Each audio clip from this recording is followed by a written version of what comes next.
నమస్తే, welcome to India next.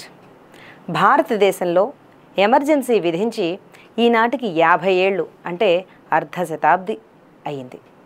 స్వాతంత్ర్యం వచ్చిన తర్వాత మొదటిసారిగా కాంగ్రెస్ పార్టీ ఇందిరాగాంధీ నియంతృత్వ పోకడల మూలంగా ఉత్తర భారతదేశంలో ప్రజలందరికీ దూరం అవడానికి కారణమైన ఈ ఎమర్జెన్సీని ప్రధానమంత్రి నరేంద్ర మోడీ ఇది ప్రజాస్వామ్యానికే కళంకం తెచ్చిన చీకటి అధ్యాయం అని అభివర్ణించారు. ఇందిరాగాంధీ పాలనలో కాంగ్రెస్ ముఖ్యమంత్రులు, కొందరు కేంద్ర మంత్రులు, ఆమె కుమారుడు ముఖ్యంగా సంజయ్ గాంధీ అడుగులకు మడుగులొత్తారు. ఒక తెలుగు కాంగ్రెస్ నాయకుడు అతని చెప్పులు కూడా మోసినట్టు వచ్చిన వార్తలు సంచలనం సృష్టించాయి. కాంగ్రెస్ అధ్యక్షుడు DK Baruva Indira is India అని శ్లాఘిస్తూ భారతీయుల ఆత్మగౌరవాన్ని, ఇందిరాగాంధీ కుటుంబానికి తాకట్టు పెట్టే సంస్కృతిని పెంచి పోషించారు. దక్షిణ భారత కాంగ్రెస్ నాయకులు ఈ విషయంలో మరింత ముందు ఉండి 1977 ఎన్నికలలో ఉత్తర భారతదేశంలో కాంగ్రెస్ను తిరస్కరించి జనతా ప్రభుత్వాన్ని వారించినా తాము మాత్రం కాంగ్రెస్కే జై కొట్టారు. ఇందిరాగాంధీ హయాంలో మహారాష్ట్రలో ఏఆర్ అంతులే, బీహార్లో జగన్నాథ్ మిశ్రా రెచ్చిపోయి అవినీతిని పెంచి పోషించారు. అవినీతి అనేది విశ్వజనీనమైనదని, ఎన్నికలలో ఇది ఒక అంశం కాదని సాక్షాత్తు ఇందిరాగాంధీయే ప్రకటించడం దేశంలో అవినీతి నేతలకి ఊతమిచ్చింది. ఇందిరాగాంధీ ఎన్నిక చెల్లదని అలహాబాద్ హైకోర్టు తీర్పు, జనసంఘ్, లోక్దళ్ వంటి పార్టీలు ప్రభుత్వంపై ధ్వజమెత్తిన నేపథ్యంలో ఇందిరాగాంధీ ఎమర్జెన్సీ విధించారు.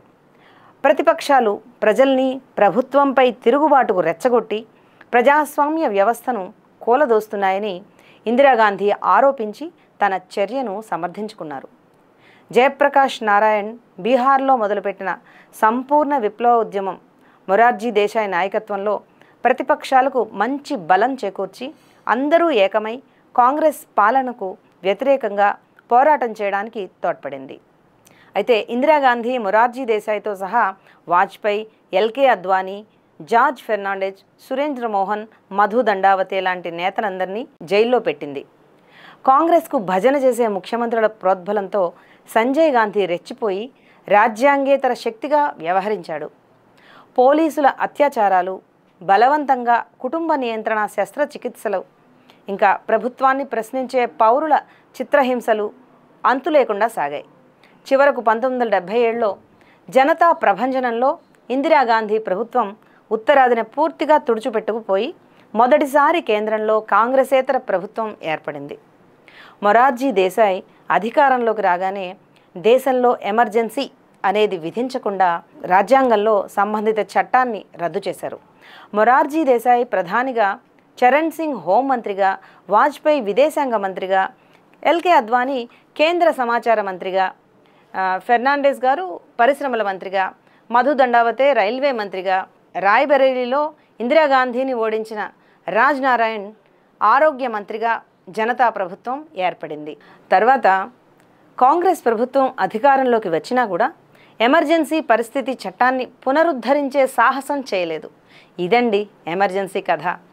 ఇలాంటి చీకటి రోజుల్ని ఏ ప్రజాస్వామ్య ప్రభుత్వం, నాగరిక సమాజం ఎప్పుడూ కూడా కోరుకోకూడదు కూడా. మీరేమంటారు?